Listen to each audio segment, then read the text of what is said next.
Hey folks, it is Kevin here in Japan with another Life in Japan video. And I want to kind of address a question that a lot of people, many people over the years have asked me. What can I do in Japan? A very general, broad question that I can't really answer, because if someone says, what can I do in Japan? I don't know, because I have no idea what the heck their background is. I don't know what their skill sets are. I don't know what their language abilities are.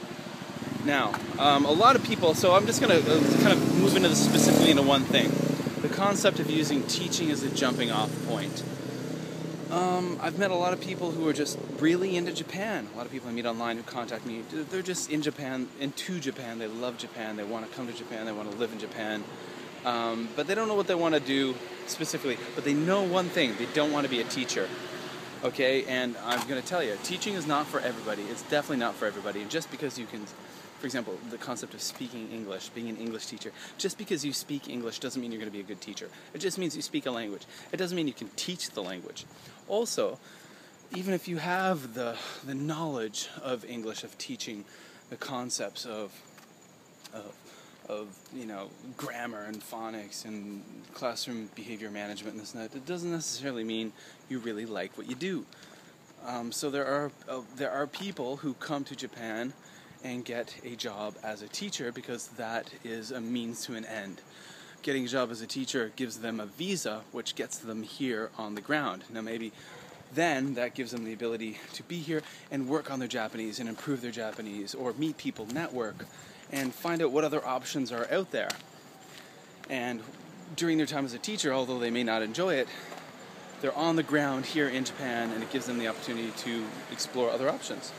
And sometimes that exploration can lead to other job opportunities or career opportunities.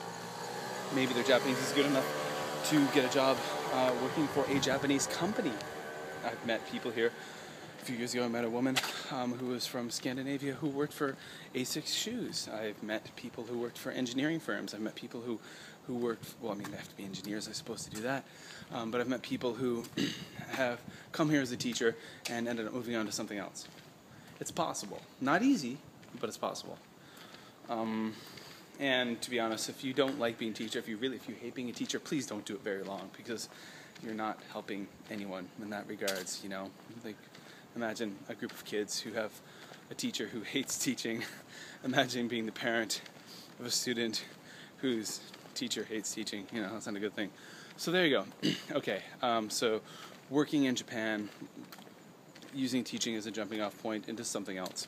There you go, Kevin, with another Life in Japan video. If you like this video, click the likey button below. Leave a comment below with ideas for other future videos. And remember, share this video with your friends and anyone else, even if they're not, with your enemies too, sure, why not, on Facebook. And I'll move my hands rapidly. Okay guys, take care. See you later.